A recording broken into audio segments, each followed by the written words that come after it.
neurociencia, como les comenté estas semanas, cada semana vamos a hablar un poquito de neurociencia. Giovanni Evangelista Purkinje es el que en 1787 describe justamente la célula Purkinje, que es lo que ustedes conocen, ¿no? Y él ya había descrito en el cerebelo había justamente estas células que se ramificaban, ¿no? Había usado una tensión de Golgi, también ya se acordarán de Golgi, para justamente ver esta estructura. Pero luego, Ramón y Cajal, en el siglo XX ya, no solamente describe detalladamente las células de Purkinje, sino también a las células granulosas, a las fibras musgosas, a los glomérulos cerebelosos, a las fibras paralelas y las trepadoras. Y posteriormente, ya en, miren, menos de ¿cuánto? 70 años atrás, Fox describe las células del úgaro y Muñaini y Flores, hace menos de 30 años, describen a las células unipolares en cepillo. Son las últimas interneuronas que se han descrito en el cerebelo. Hay otras, que son las globulares, digamos, pero de por sí, casi todo lo que ustedes estudian en el cerebelo clásicamente gracias a Ramón y Cajal, como siempre, igual que todo lo que...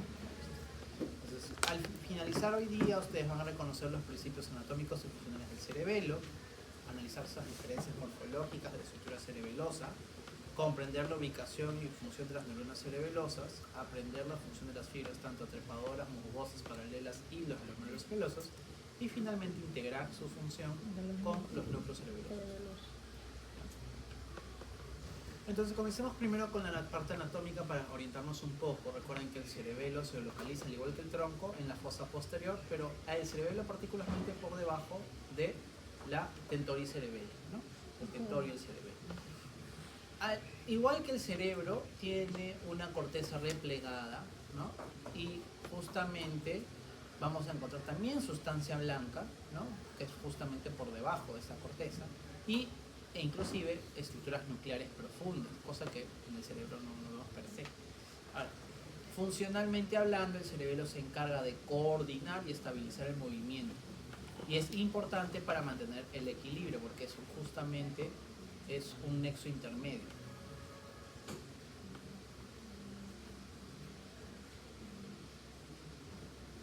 Pero es acá. No, ahí no conozco. Que decía, o nunca venir es la primera vez que viene, o usen infiltrado. No, corre, han contratado un sicario. Contratado un sicario.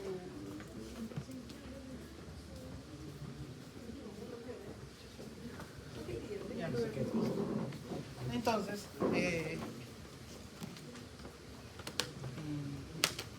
ya termine con su examen. Y estábamos hablando de la importancia cerebelosa. Justamente hay enfermedades que justamente al afectar el cerebelo causan una alteración en la coordinación, lenguajes titubeantes, trastornos de la marcha, por ejemplo. Una patología que suelo ver, especialmente en la primera mitad del año, son las ataxias cerebelosas. Las ataxias cerebelosas se suelen presentar usualmente por algún trastorno cerebeloso, por ejemplo, nombre ataxia cerebelosa, que es la marcha del borracho.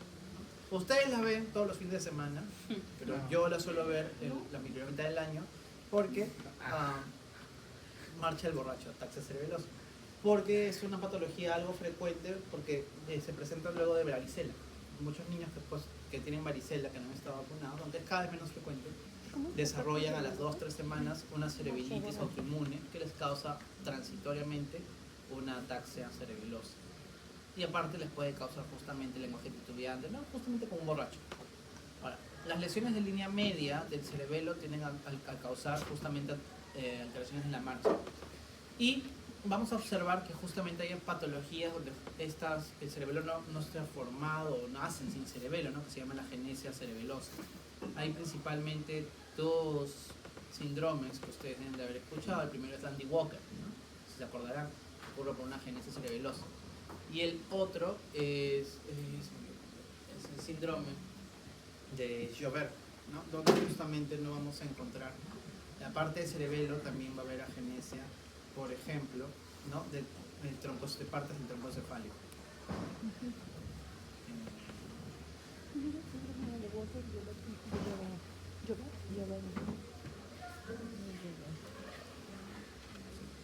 Ahora, con respecto a la anatomía del cerebelo, vamos a encontrar tres lóbulos: el lóbulo anterior, posterior y flóculo nódulo. El anterior es, ustedes cuando hagan medicina legal, si alguna vez hacen una necropsia, que lo dudo, van a encontrar que se atrofian alcohólicos. Digo lo dudo porque como ahora hacen pura simulación y no lo muertos. Pero tal vez en sus cerebros en algún momento los llaman pues necropsia de ley y ya, pues, ahí, si chequen, cuando hagan necropsia de ley siempre tienen que ver cavidad encefálica y todo el abdomen y tórax, ¿no? Entonces, sí, chévere. Ahora, con respecto al lóbulo posterior, ustedes normalmente ahí se encuentra la amígdala cerebelosa, parte de la amígdala. Entonces, parte del lóbulo posterior está la amígdala, justamente en la cara posterior del cerebelo, ¿no? Y van a encontrar a ambos lados amígdala. ¿Qué pasa? Que como la amígdala se encuentra lateral al bulbo, cuando la amígdala sufre algún desplazamiento, puede herniar a la médula oblonga, ¿no? Al bulbo. ¿Y qué hay en el bulbo? El centro cardiorrespiratorio, la formación reticular, están los núcleos. Entonces, si tú la amígdala comprime el bulbo, vas a causar la muerte. ¿Cuándo ocurre este desplazamiento? Cuando hay una, por ejemplo, hipertensión endocraniana. Aumenta la presión a nivel de la corteza y eso desplaza el cerebelo y termina empujando a la médula, causando una herniación, ¿ya? Se llama hernia de la amígdala o hernia tonsilar. No es frecuente, pero tampoco es infrecuente. Ahora, el flóculo nódulo es el que interviene en el equilibrio porque se comunica con el sistema vestibular, ¿no? Entonces, viendo en la cara superior del cerebelo, vemos el lóbulo anterior y el lóbulo posterior. Ambos se van a dividir justamente gracias a la fisura primaria. Y ambos hemisferios cerebelosos están conectados por el vértex, ¿no? En la región en la cara inferior, vamos a encontrar, o la cara ventral, me dirían, que tenemos, acá se ven los tres lóbulos: el lóbulo anterior, el flóculo nódulo y el medio. El flóculo nódulo y el posterior van a estar separados por la fisura posterolateral, ¿ya? Y miren acá, entre la fisura posterolateral adyacente al flóculo nódulo, que encontramos las dos amígdalas cerebelosas.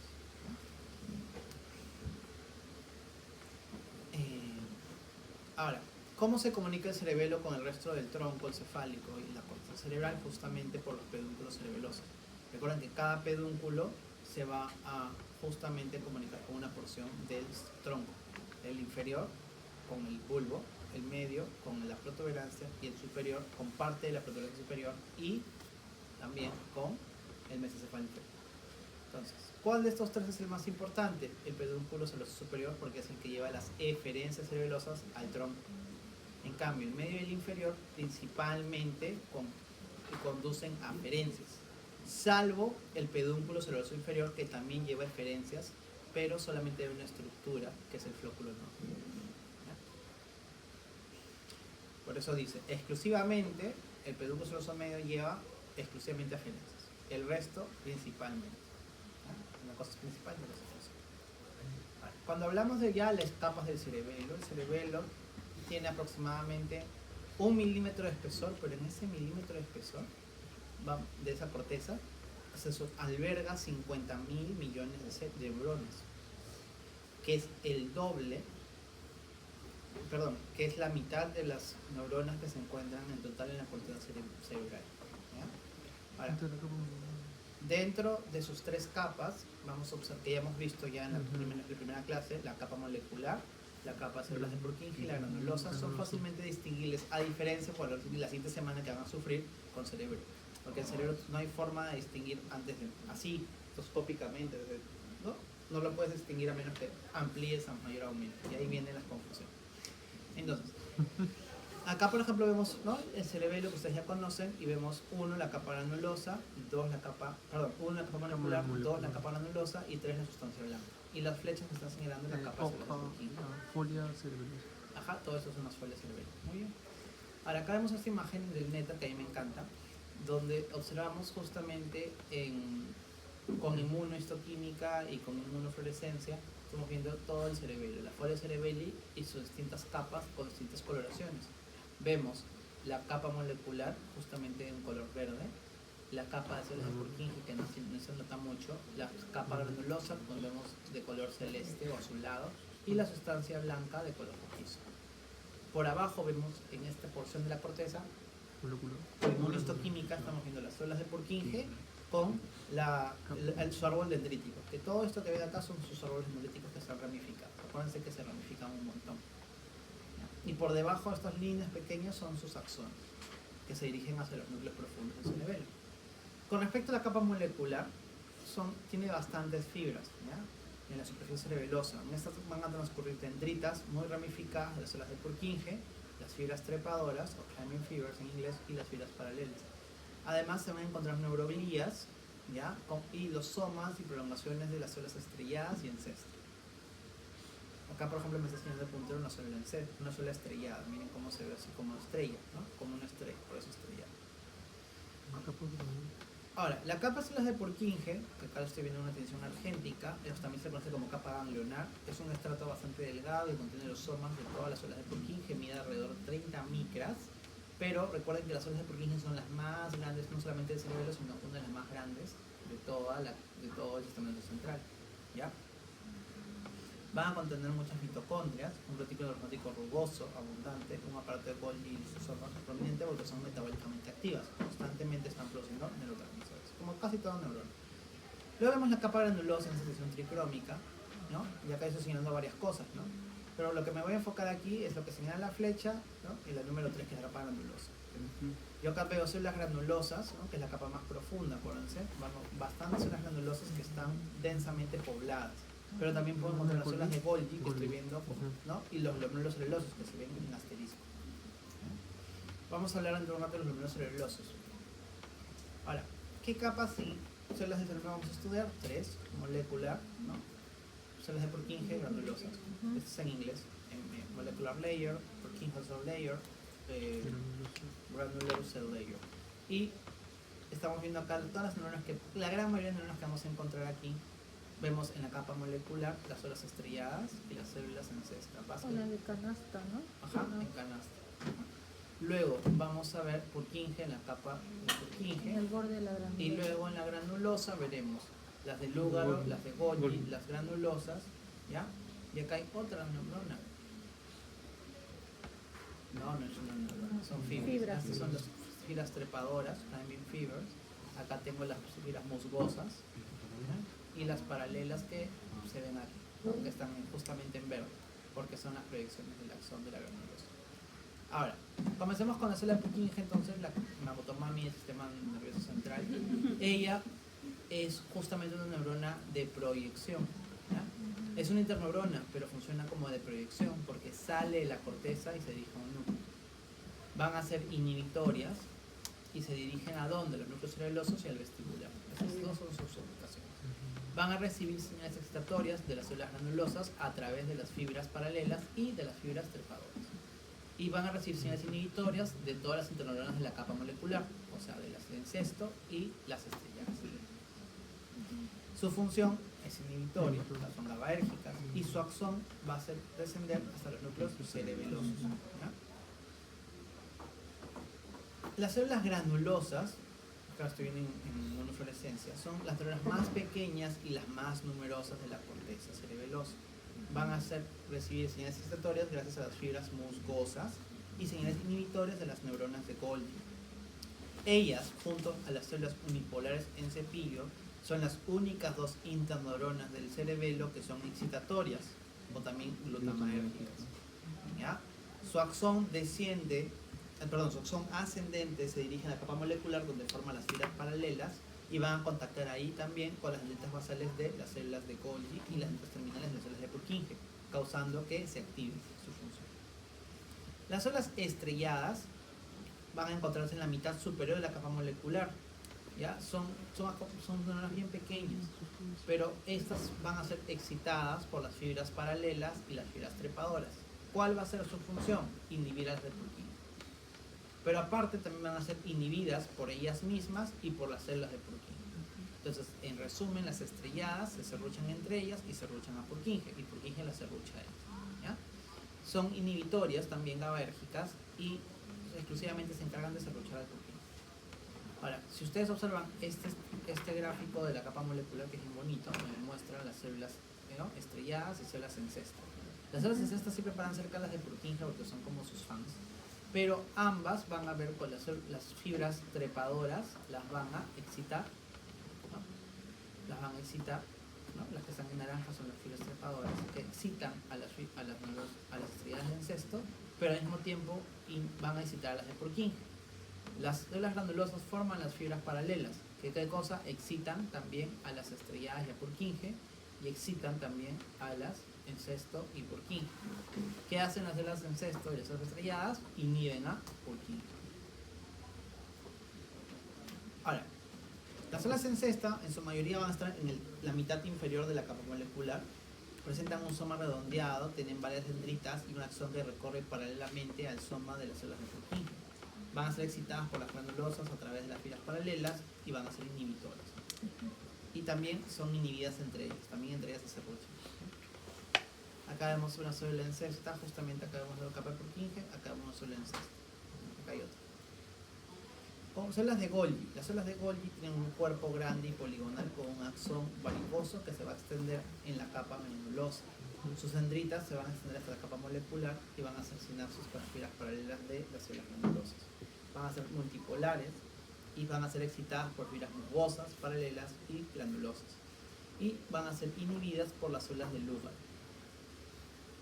Golgi también son inhibitorias, pero no solamente son GABAérgicas, sino también son glicinérgicas. Y se van a encargar de inhibir a las células granulosas. Esa es su función principal. Entonces, se resume, Golgi inhibe a granulosa, las de Lugar, que vamos a ver, las inhiben a Golgi.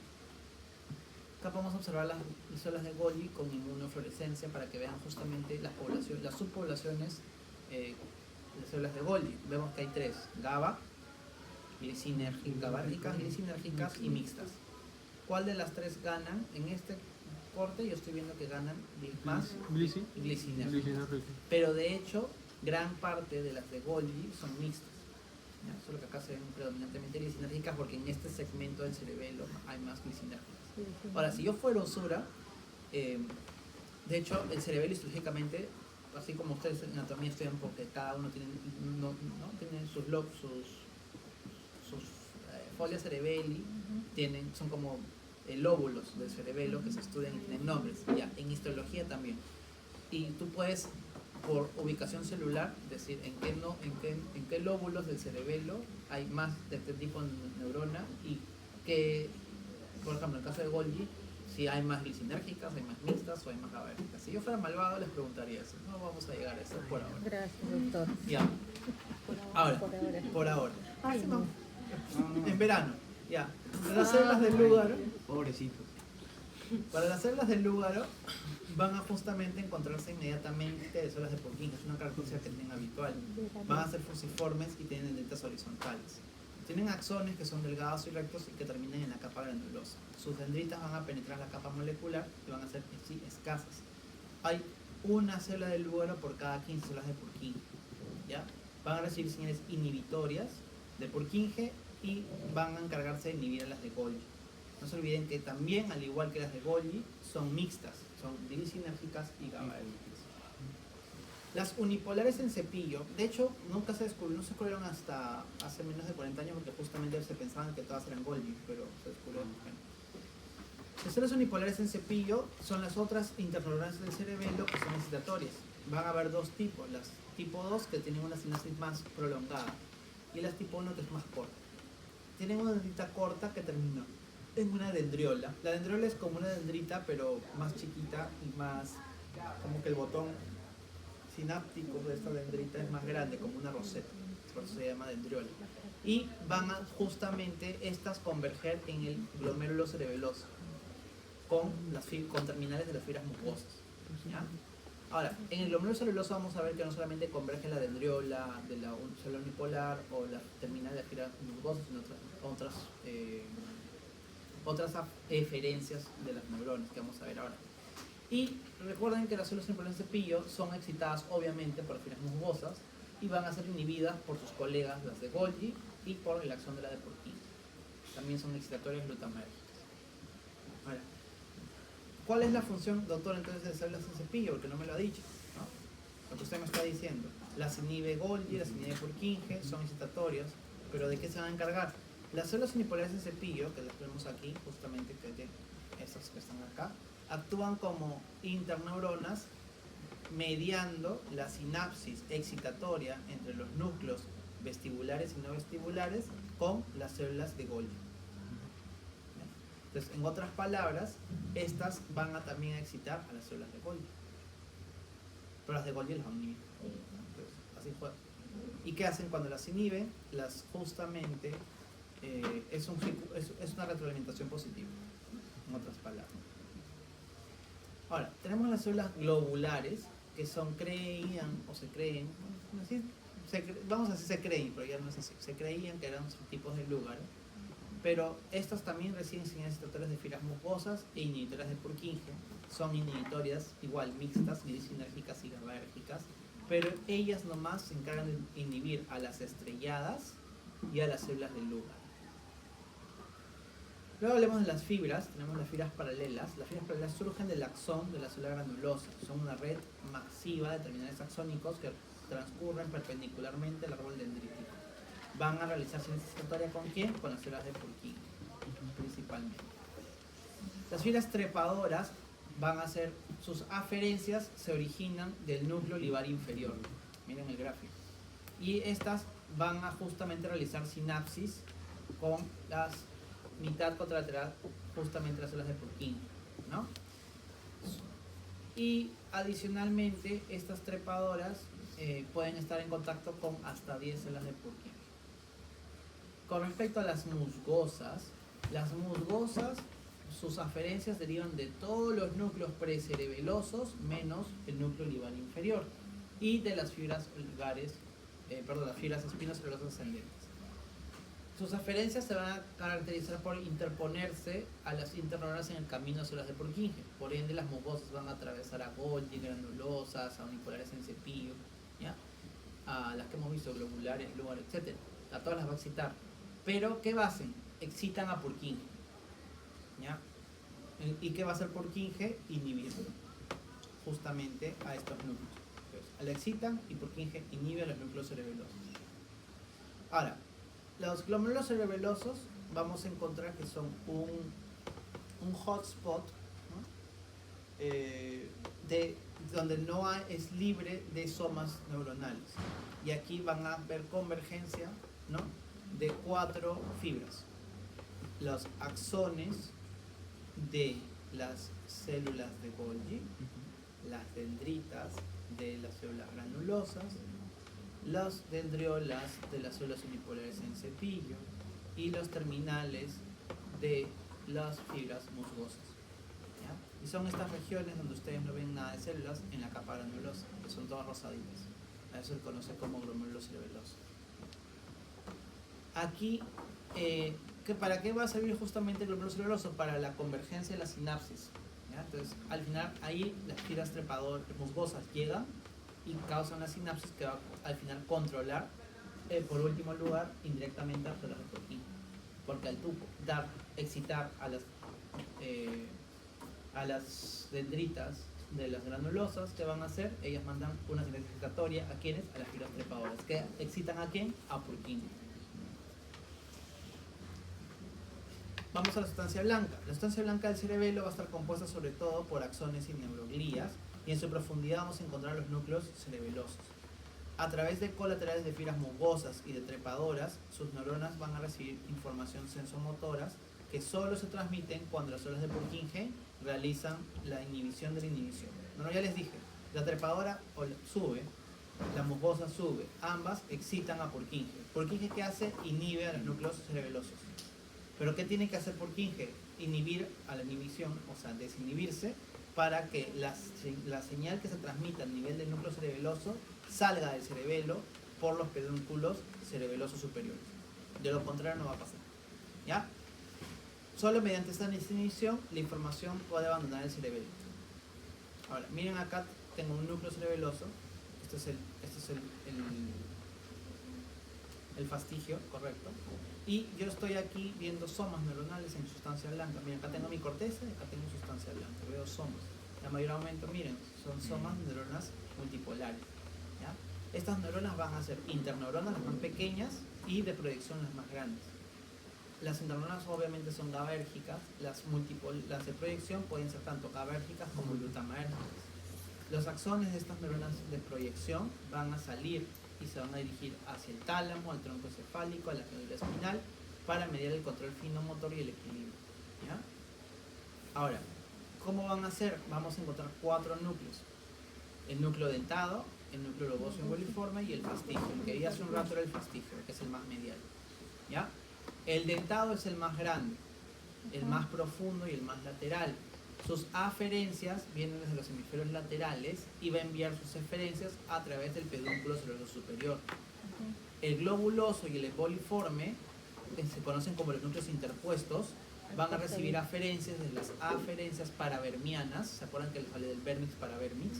Y envían las eferencias a través del pedúnculo cerebroso superior. ¿Se acuerdan que dije eferencias principalmente de los superiores, del pedúnculo cerebroso superior? No se olviden. Pero el núcleo del fastigio, que es el más profundo y medial, va a recibir aferencias del vermix y el lóbulo flóculo-nódulo y envía esas eferencias a través del cuerpo yuxtarrestiforme del pedúnculo cerebroso inferior. Es el único que envía sus eferencias por el pedúnculo cerebroso inferior. ¿Ya? Por eso hace rato yo les dije, exclusivamente aferencias el cerebroso medio, principalmente eferencias el cerebroso superior y principalmente aferencias el cerebeloso inferior, pero tiene eferencias del flóculo nódulo y del vermix. Entonces, apliquemos lo aprendido. Pregunta, ¿qué órgano es este? Cerebelo. ¿Qué capa es 1? Capa molecular. La 2, ¿qué es? No, Purkinje. 3, Granulosa. 4, sustancia blanca, muy bien. ¿Qué señalan los asteriscos? Glomérulos. Glomérulos cerebelosos, muy bien. ¿Qué contienen los glomérulos cerebelosos?